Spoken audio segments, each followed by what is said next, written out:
在这个中场休息里，伊朗是占上风。第一，他利用了这个时间，重新把它被炸毁的什么碉堡里头的飞弹重新挖出来，飞弹发射器赶快修一修，把这个无人机销量再增加1倍。第二，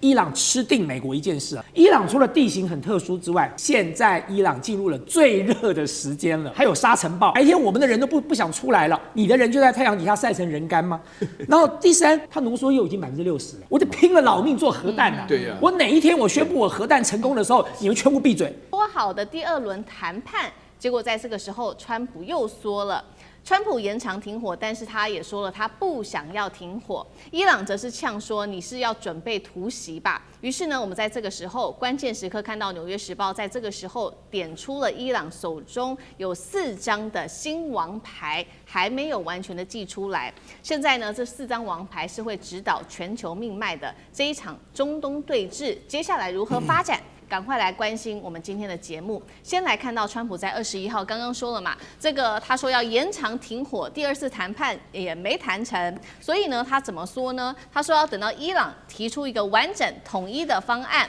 所以呢，美方现在会来暂缓军事的攻击，但是呢，海上封锁仍然会持续。他还说呢，美方已经做好了所有的军事准备，我不想要再延长停火了。美国财政部长则是说呢，现在伊朗的经济已经受到，因为我们美方在港口的封锁，所以呢，它的储油设施都满了，这个油运不出去，已经重创伊朗的经济了。看起来伊朗方面则是没有在害怕的，还笑还酸。美方是各说各话哦。伊朗的高层顾问这位是谁呢？穆罕默德，他说呢，他从来没有要求过要延长停火，而且他说失败的一方没有资格来去谈条件，指的就是在讽刺美国。那么伊斯兰革命卫队最新也警告说，如果这场战事持续的进行，而且呢，波斯湾邻国如果爆发了从这边来的攻击的话，它会终结伊朗的石油哦。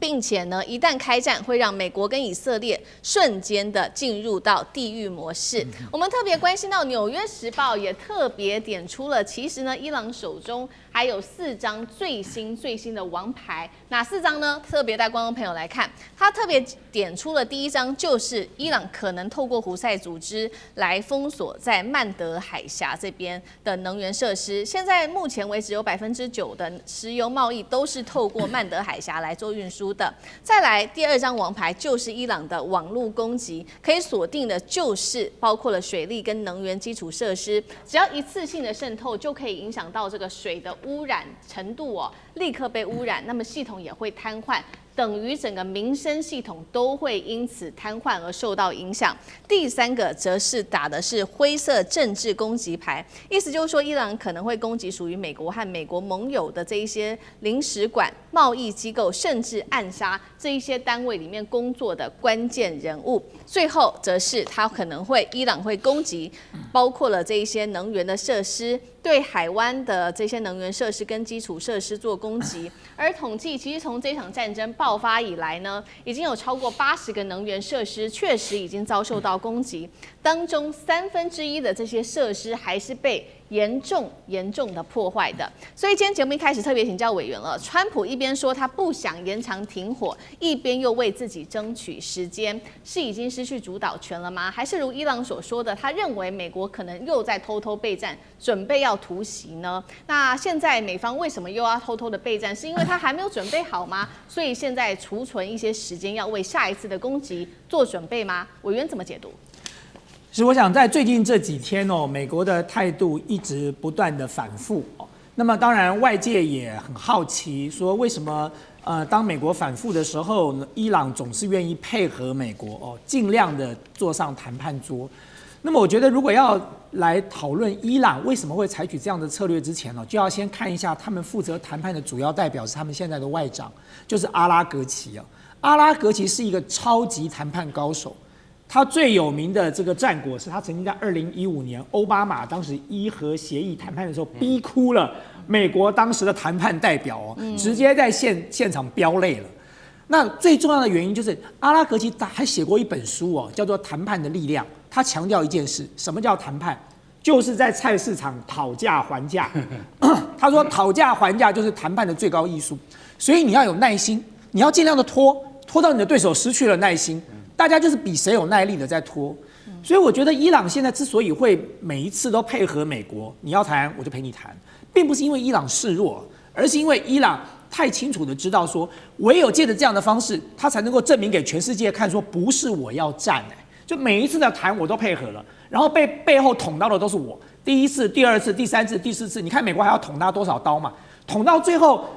这个道德的制高点就站在伊朗那里了，他就是一个完全被侵略的国家了。那第二点，对伊朗来说，他就在走菜市场买菜谈判策略啊，我就开始跟你讨价还价，不断的喊价，喊到最后喊到你都累了，你都乏了。所以我说现在的这个中场休息就是一个广告时间了，就是该上厕所去上厕所，该喝口水的喝口水，然后回来就继续打。那么为什么美国要这个广告时间？为什么美国要这个中场休息？第一，美国到现在想不到一个好的地面战的方法，就整个的局势对美国很不利啊。我们在那边分析过，不管是哪个方向，美国都没有办法打地面战。那第二，川普不晓得从哪里异想天开，他认为我封锁你的封锁就是一个高招，所以呢，他觉得他的封锁可以对伊朗做变相的施压，让伊朗的经济受到了冲击。可是他殊不了解说，其实伊朗已经被他禁运了很久了，就是伊朗的民众已经是生死决战了。你认为他还真的会在乎我的什么工业有多少什么生产的这个能力，我的这个平常的这个该有的这些民生这个需求我能不能满足？对伊朗的民众来说，炸弹随时掉到他头上来，这是两回事情他以为他那个我封锁你的封锁就可以达到极限施压的效果，这是川普现在在玩的把戏。他认为再拖久一点，我再封锁一下，伊朗就会忍不住了。但对伊朗来说呢，我认为我盘点一下，大家就知道说，在这个中场休息里，伊朗是占上风的。第一，他利用了这个时间，重新把他被炸毁的什么碉堡里头的飞弹重新挖出来，飞弹发射器赶快修一修，然后呢，把这个无人机在这个销量再增加1倍，所以外界评估说，他现在的无人机的数量已经翻了1倍了，他的发射器已经恢复到60%了，他的飞弹的量已经恢复到70%了。所以对伊朗来讲，第一，他整军这个备战了；第二，伊朗吃定美国一件事这大家可能没有注意到。伊朗除了地形很特殊之外，它周边是山脉，这个中间是高原。更重要的一点是，现在伊朗进入了最热的时间了，就是伊朗不但热，还有沙尘暴。就是如果大家看一下伊朗的这个德黑兰大学这个教授，这个马兰迪教授，他接受的这个视频的访问时，他说这个时间点，伊朗平时出去工作都是傍晚6点以后再去工作，因为实在太热了。然后呢，还有沙尘暴。那所以呢，对伊朗来讲，你要拖我就陪你耗耗到更热的时候，我看你美军怎么登陆你要怎么打地面战嘛？就白天我们的人都不想出来了，你的人就在太阳底下晒成人干吗？然后第三，对伊朗来讲，我觉得美国错估一件事它浓缩铀已经60%了。如果今天你们是伊朗，你会怎么做？我就拼了老命做核弹对呀。我哪一天我宣布我核弹成功的时候，你们全部闭嘴，我就变成第2个北韩了。大家不要啰嗦了，我有1颗就够了。所以对伊朗来讲，它需要时间那你更不要讲。对川普来说，现在最危险的是4月29号或者是5月1号，美国国会要通过战争授权法了。就这场战争60天，美国国会要授权。如果60天时间到了，川普拿不出个所以然，然后共和党现在内部又分裂，民主党又全面反战，在这种情况下，这场战争也别打了，就战争授权法没过，美国就乖乖撤兵了。所以对伊朗来讲，大家想想看，时间到底是站在川普那边，还是站在伊朗这边呢？好，离战争授权法正式生效的时间，其实就是在5月1号这一天，所以代表说川普必须要在5月1号之前来发动行动。那刚刚其实委员帮我们特别整理了，现在伊朗除了在重整战力之外，不管是无人机、飞弹到发射器，还有握有的就是在气候上面的优势，再加上我们看到《纽约时报》刚刚点出来的4点，伊朗到现在还没有完全祭出来的新王牌，接下来美国要接招。有没有可能会杀到他的致命弱点上？那干哥怎么看？我觉得他那个《纽约时报》指出来的这个第一点非常重要，透过胡塞组织封锁曼德海峡。而一般大众可能不太理解什么是曼德海峡。曼德海峡其实是什么？它就是在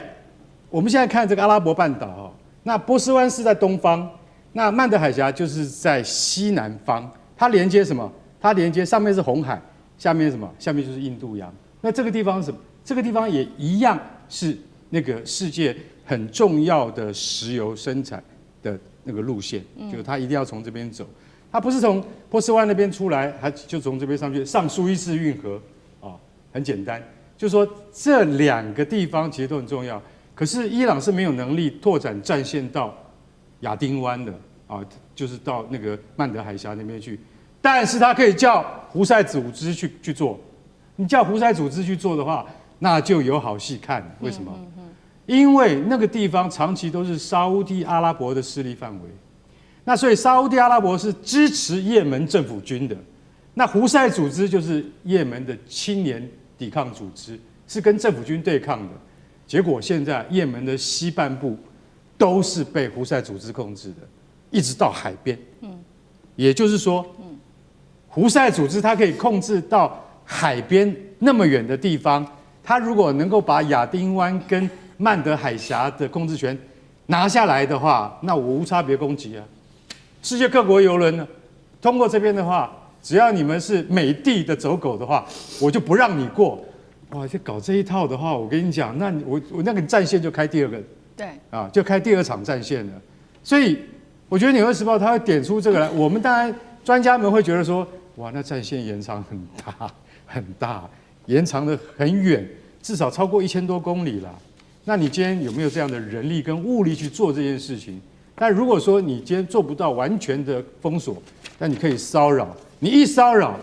全世界的石油拉警报，波斯湾已经拉警报了，你再弄一个曼德海峡的话，我跟你讲，我们马上进入什么？马上进入世界经济的冬天。世界经济本来我们预测还有3个月，3个月之内战争一定要结束，不然全球经济被拖垮。你如果在曼德海峡开辟第2战场的话，那世界经济马上就垮掉。为什么？因为大家没有办法再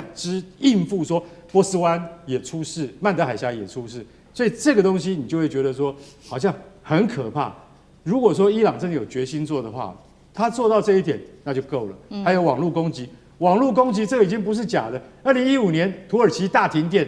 谁搞的？伊朗搞的。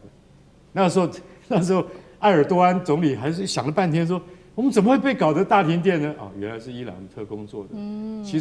其实伊朗要做的话，它还有很多方法。所以纽时他指出来这个4大法宝哈，如果伊朗万一使出任何一个法宝，我跟你讲，美国跟盟邦都要跳脚。是同样的问题，岳老师又怎么看呢？我对于《纽约时报》的观点呢，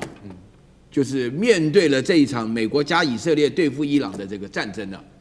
我就心里中就想打一个问号啊。首先的话呢，1、2、3、4点钟啊，这个第一点呢，就是讲到曼德海峡会被胡塞，记住啊，胡塞是一个反叛组织，是也门的反叛组织啊，是一个国中国啊，很像是真主党在黎巴嫩中间的位置啊。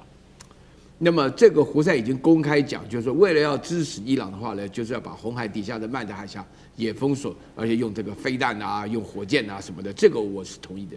然后至于第2、第3点的话呢，第2点的话呢，攻击平民、破坏水源，企图透过污染的这种类似于化学战、生物战的方式，我觉得这个说法其实是有间接指控的意思啊，因为我觉得这么很惨无人道，大概也只有以色列做得出来。那第3点的话呢，就是灰色政治攻击，什么暗杀领导关键人物，这只有以色列有名的。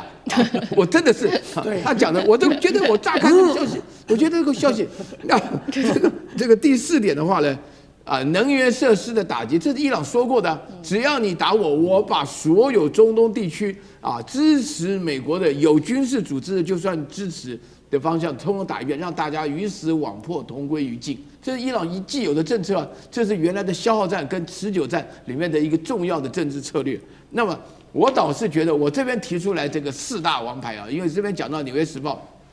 伊朗手上的王牌啊，就是第1点跟第4点啊，就是曼德海峡啊，以及这个后面讲的要攻击这个所有的这个海湾国家了，也就是波斯湾国家的产油国支持美国的设置。他第一个的话呢，第1张王牌就是要补充，第2点应该是补充俄国的梅德韦杰夫啊，他现在是安全会议主席啊。他说伊朗的控制荷姆斯海峡的这件事情，像是伊朗手上拥有一个核弹一样的力量。那么这件事情讲为什么呢？因为呢荷姆斯海峡呢原来离伊朗实在太近了，而且伊朗呢本身呢一直是在讲说，美国也知道，只要你攻击伊朗，伊朗就有具体的合法的理由来控制海峡，否则的话呢，他就不愿意犯众怒。伊朗还是有他的改革派，是不愿意得罪西方国家的。所以说现在在这种情况下，伊朗完全控制荷姆斯海峡。我曾经在这个节目说过，伊朗根本不用卖油了，只要学着收这个过路费。然后接下来的话呢，就是伊朗的导弹、火箭、无人机以及导弹发射器，基本上超过50%都完好无缺，可以准备再战的情况下，也是他一张王牌。所以大家要记住，伊朗在目前为止是属于领先的地位。今天节目一开始，当然了，我们持续来关注今天的焦点话题，就是有关于美伊战事。现在在看说，伊朗有没有可能发动下一波的总攻呢？因为现在川普提出来的许多条件，还有这些军事上面的行动，其实都没有办法达成目的。包括他说已经快要谈成了，但是呢，伊朗始终针对浓缩铀的问题仍然是不放行的。再加上经济制裁压不死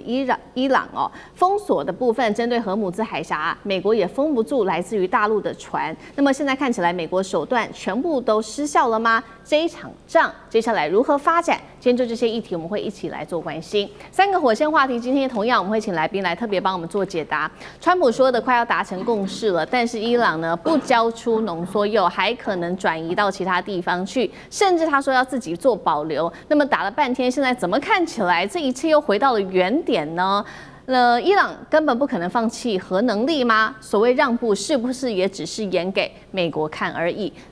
另外一头正在酝酿一场更大的战事吗？第二件事情，其实美国到现在为止制裁了伊朗经济上面至少40年的时间，把伊朗的经济打崩。但是我们看到伊朗也持续的靠着它的影子邮轮、灰色经济，持续的照样撑住。如果制裁现在看起来真的压不住伊朗的话，美国到底还有什么筹码可以逼伊朗上桌来谈判呢？最后一件事情，持续关心美国高调的封锁荷姆兹海峡，但是最新4艘中国的大型邮轮在军舰的护卫下持续的通过了。面对中国，美国到底是拦不住，还是美国根本不敢拦下来自中国的船？今天就这些议题，我们都会一起来做关心。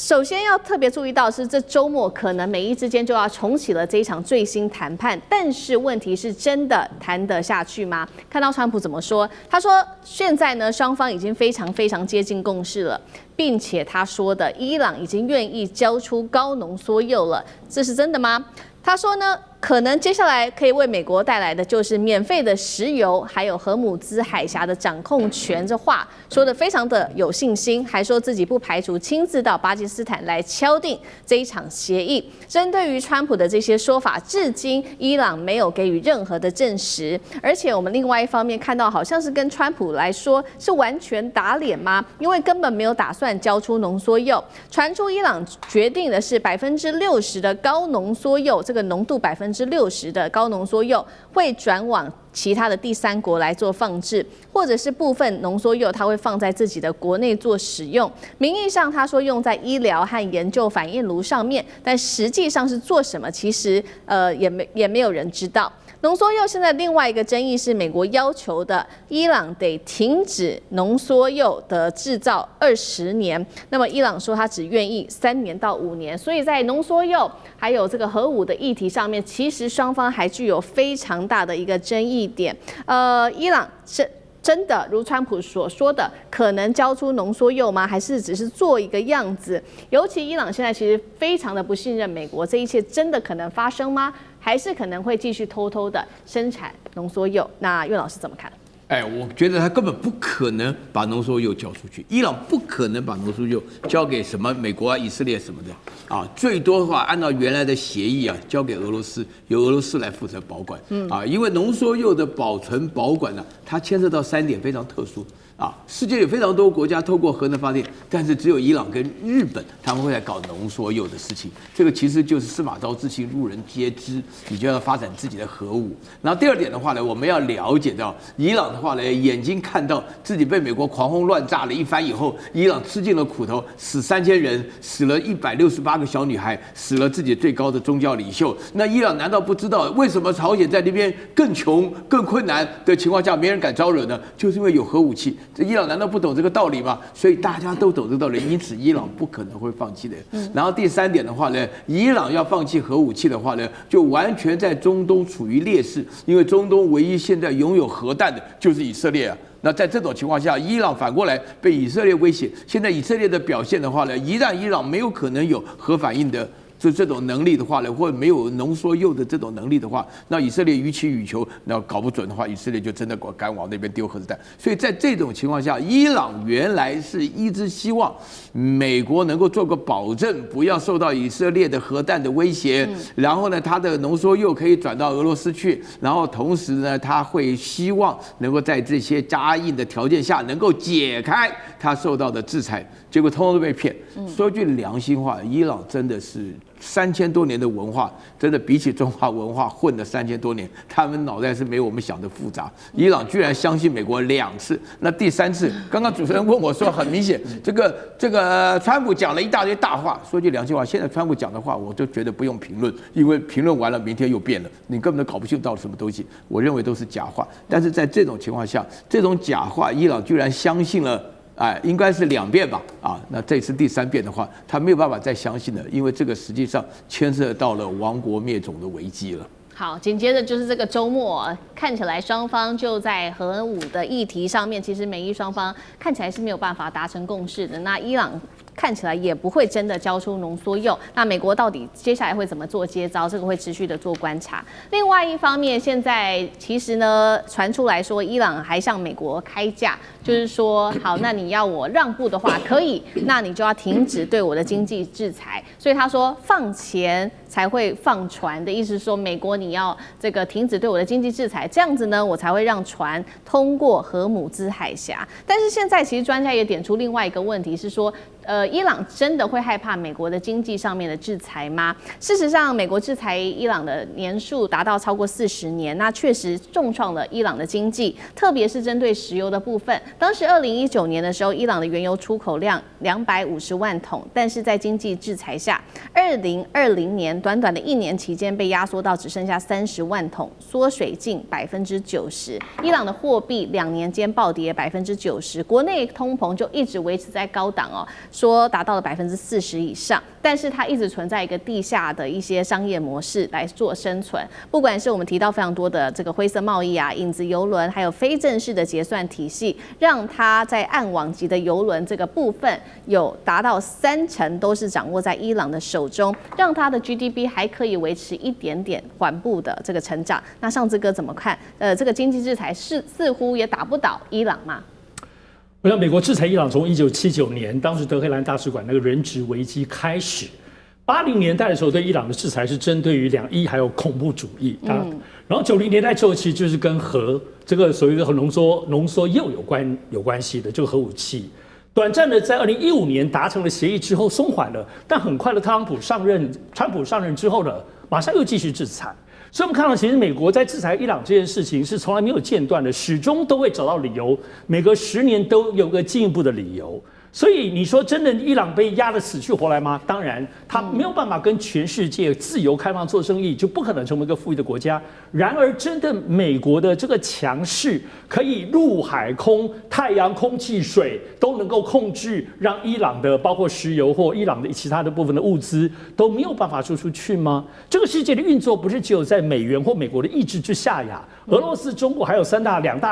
大强国，更不要说还有其他因为利益当中的这些所谓的暗影的邮轮在偷卖的，其实这在投资圈或能源圈都是众所皆知的啦。美国不可能控制一切。好，你说现在在这个战争当中来讲，持续的制裁有用吗？现在在美以伊战争，现在眼前看到的部分，美国要的东西是不是制裁伊朗？美国现在要的眼前他非常需要的东西，因为他现在还有其中选举川普。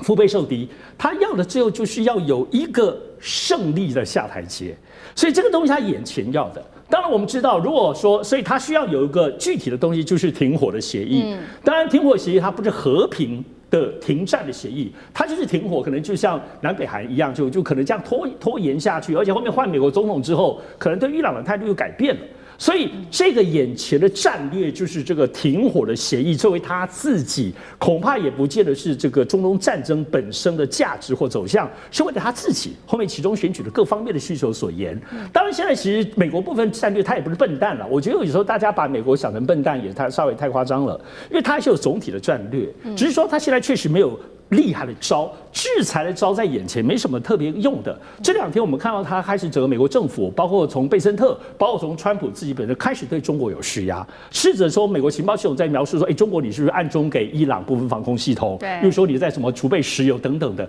你会发现其实他开始有一些在舆论上当中要把中国拉进来，或者是说他想尽办法要让中国对于军事援助伊朗的任何可能性要就此断供。我们知道现在停火谈判的部分在进行的时候，这个进行的时候，一方面是表面上的政治动作，可实际上无论美国、伊朗都是在先前准备更多接下来一旦打起来的各种的生产跟储备，包括如果能够拿到各方面的军事的这种补给、军事的零件，所以大家其实都还是继续准备中啦。如果单看这个停火协议，或单看美国制裁的手段，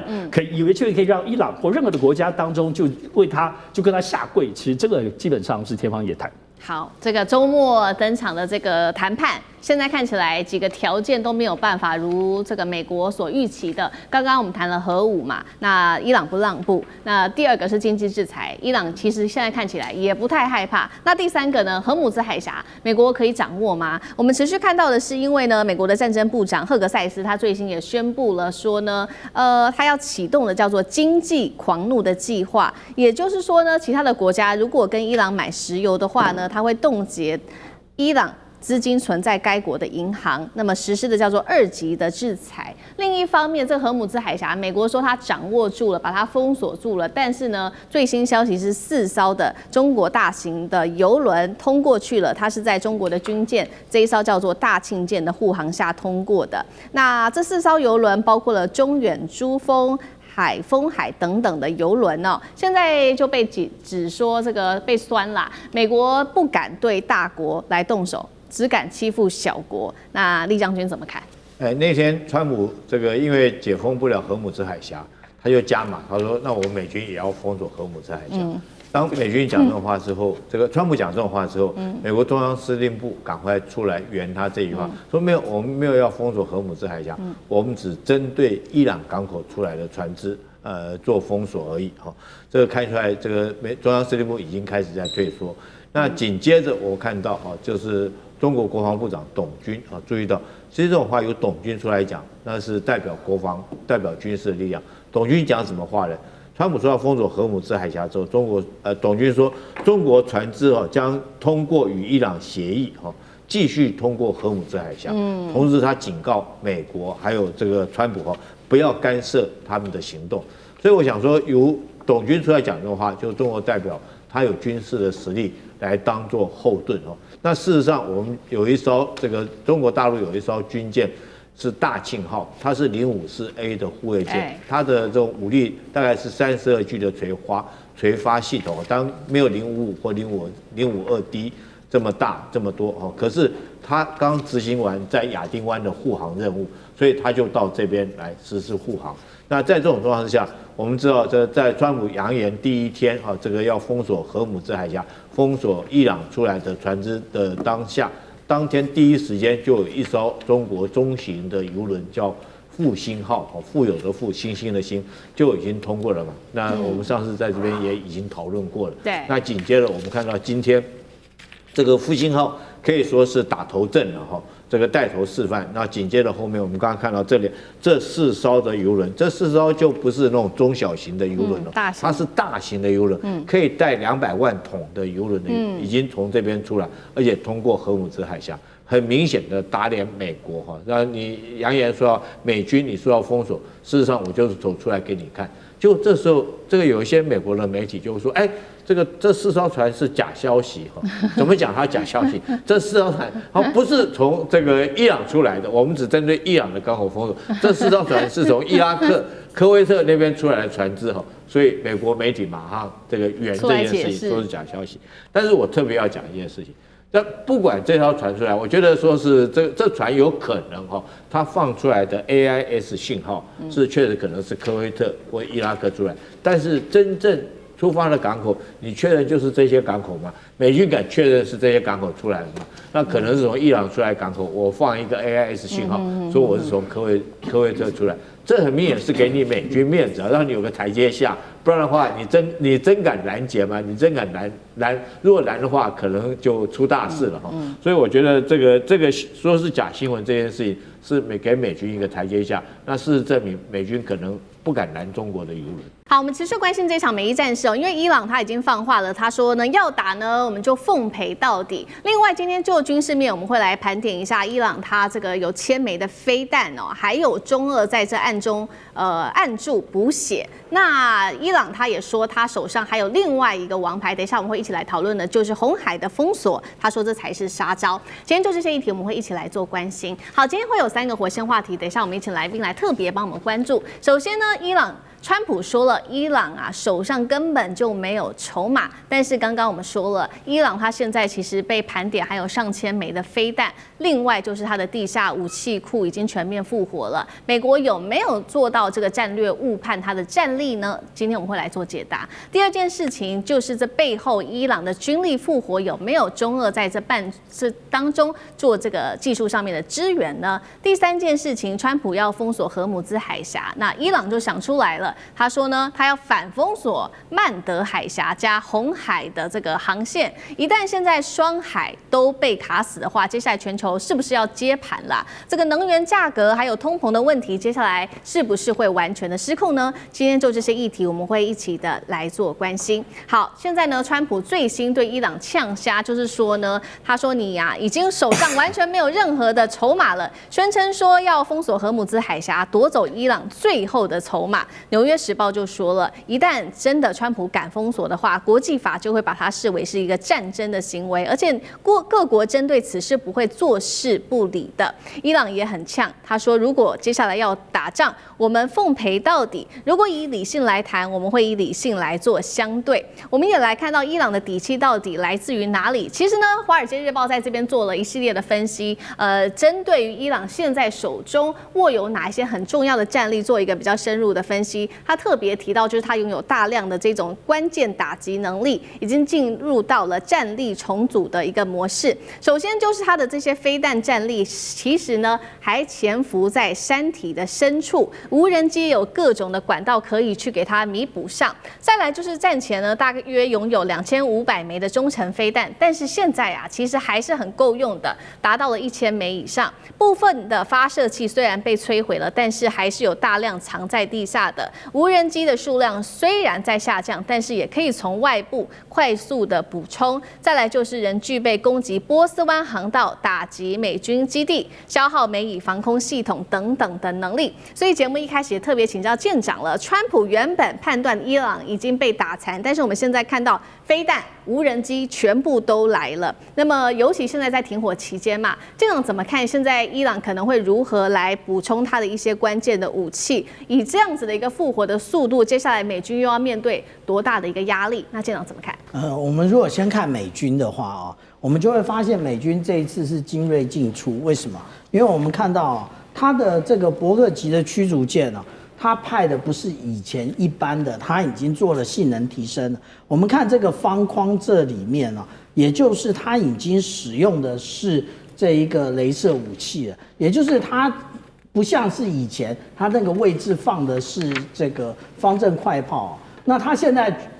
确定的了解了这一个无人机所造成的威胁，那个位置也就是我现在所指的这个位置它完全的也就是使用这一些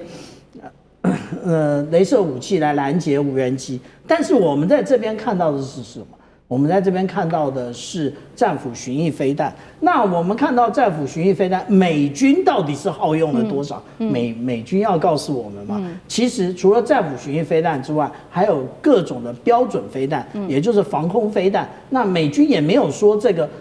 它到底损耗了多少？不过这就是我们要讲的，伊朗的一念之仁其实造成自己很大的困扰。为什么？因为这一次所谓的停火和谈呢，其实就是让美国有更多的机会可以进行这个弹药转移以及再装填。它原来没有的，它现在通通可以靠港，而不用像这样子做双舰科目直接装填，这个是最糟糕的部分。那至于说，刚刚主持人特别要问的啊，也就是伊朗的部分，其实伊朗呢早就知道说，它没有办法在地面以上进行这一个所谓的这个生产线，所以其实我们来仔细看这一个生产线啊。如果我们看这个生产线，它不是无人机的生产线，因为我们从这个位置我们就可以看得出来，它是弹道飞弹的生产线。它这个有窗户吗？没有，但是它有接地，它有这一个绝缘的地板。那我们这样子研判来讲，它这外面还有防爆门啊，这个就在地下。这个，所以它的这一个所有的工厂都在地下。那我们看到它其实用的机具，那大家说，那你停电呢？它其实可能用的电并不多，因为它是手搓出来的各种飞弹无人机。你看哦，它连焊接都是如此，它不是用一个机器进行焊接，它不是，它连校准都是直接用人力完成。那这也就是啊，美国最困扰的地方。我们之前看到中央司令部还特别攻击了靠近霍姆兹海峡的这个位置啊。那这个位置正好就是刚刚讲到的有关于它的地下的部分。那这里密密麻麻的遍布的都是它的一个地下库的飞弹，那或者是无人机的部分啊。那这一个数量呢，到底有多少？大家现在全部是猜的，没有人有一个正确的数字。那这个也就是啊，当初这个摩萨德或 CIA 啊，没有渗透到基层，所以呢，它对于高层呢。可一锅端了，然后结果他对于这个基层，这到底有多少数量他不了解。我们来看啊，这是在整个地下洞库非常清楚，但是我们看到的是什么？他从那个水平的运进来之后，他如何的将它调运起垂直？那这也就是我们讲到说，这个如何证明它是垂直啊？因为我们看到这一片一片的尾翼啊。它就是从山洞里面发射出来，那这一个部分呢？那这只是一部分，因为它其实被发现的以这个地窖可以直接发射的数量非常的少。但是我们讲到说它有发射器，其实也被攻击了。那但是呢，如果我们来看发射器的话，其实绵延不绝啊，这么多的数量，真的是觉得可以有效的遏制住伊朗的这一个他对于保卫这个他的领土的一个决心吗？其实很难讲。那也就是我们来看到他的对于无人机的部分也是这样啊，也是满满的都是无人机，而且无人机的发射比弹道飞弹更简单啊。为什么？因为它可以用弹射，它可以直接用这一个火箭弹射出去，那它就不需要那个过于危险的暴露，而且一发射它的这个发射器就直接的进入洞库，洞库里面异常复杂，不是只有防爆门而已。所以伊朗它的一个实际的数量我们很难了解，但是美军的伯克级驱逐舰它也不过就是一艘96个所谓的我们讲的发射单元而已，是可以算得出来的。所以这一次是给了美国一个再整补的机会。好，这个美国恐怕是没有料到，也就是在这个停战的期间，现在持续的伊朗在不管是它的地下库或者是它的工厂里面，自己持续的加速生产，不管是飞弹、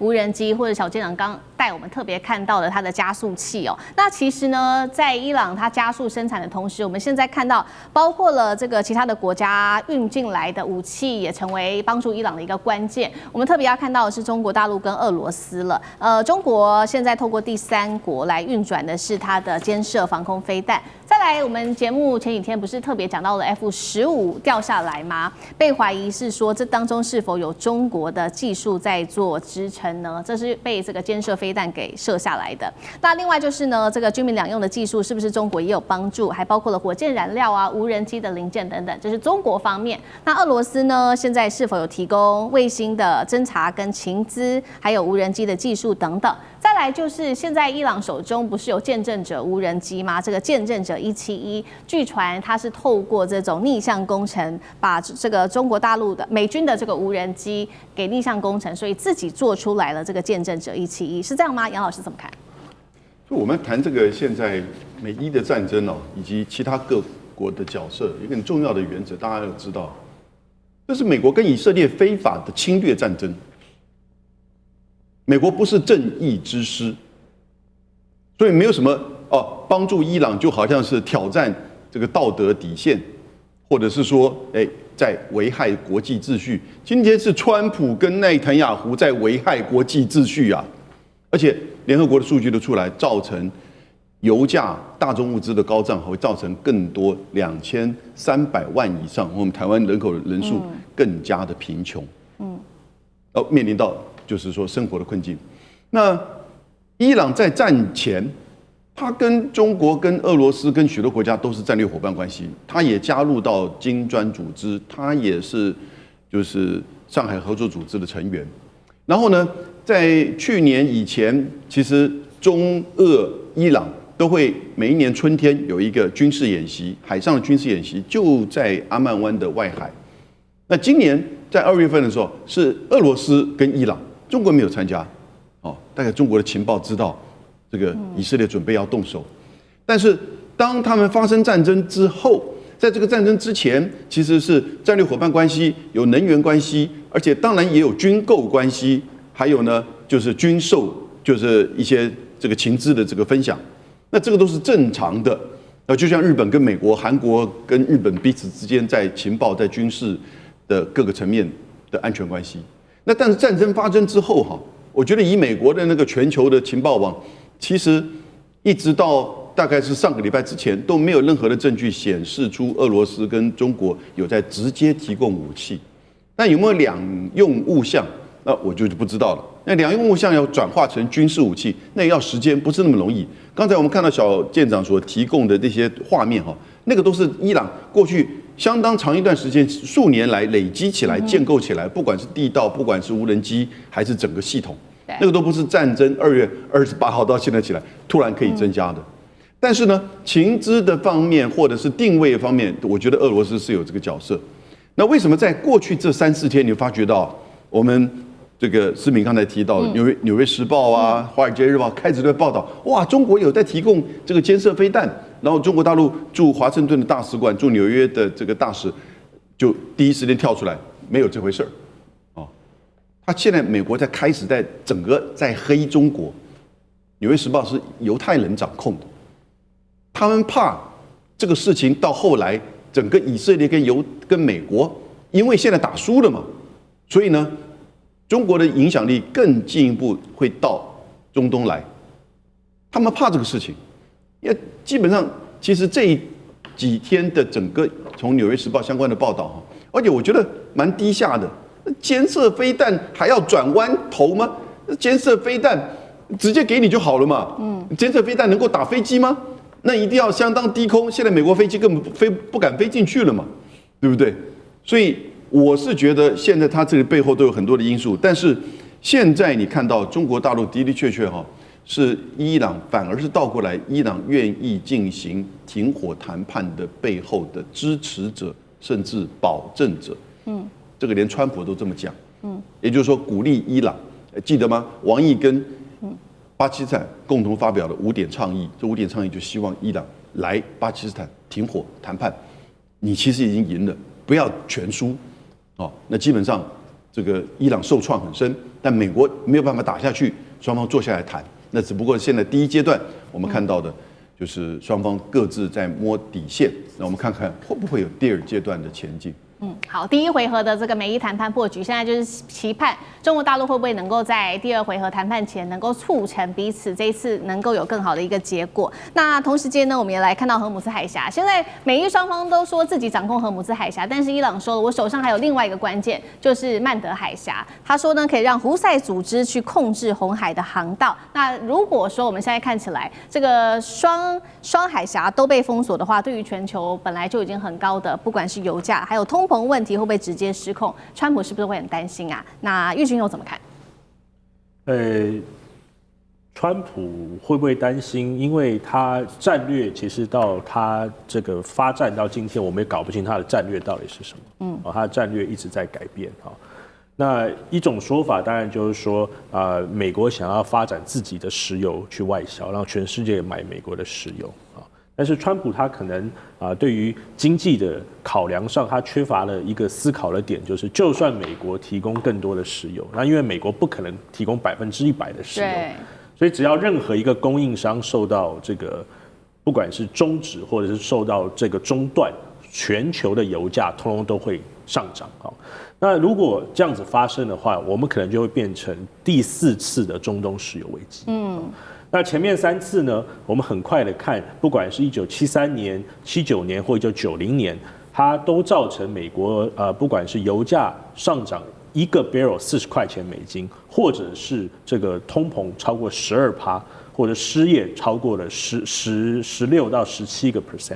那这个只是美国一个国家之间，那它因为美国它是有这个美元，它是国际战备的这个资源，所以当美国自己国家内部开始失业或是通膨的时候，它会造成所有全世界贷款的问题。那贷款的问题会造成很多国家，可能是这个工业国家，它因此这个成本提高，造成全球已经不只是石油，是生活品。或者是说食品就是从能源到肥料一整连串的问题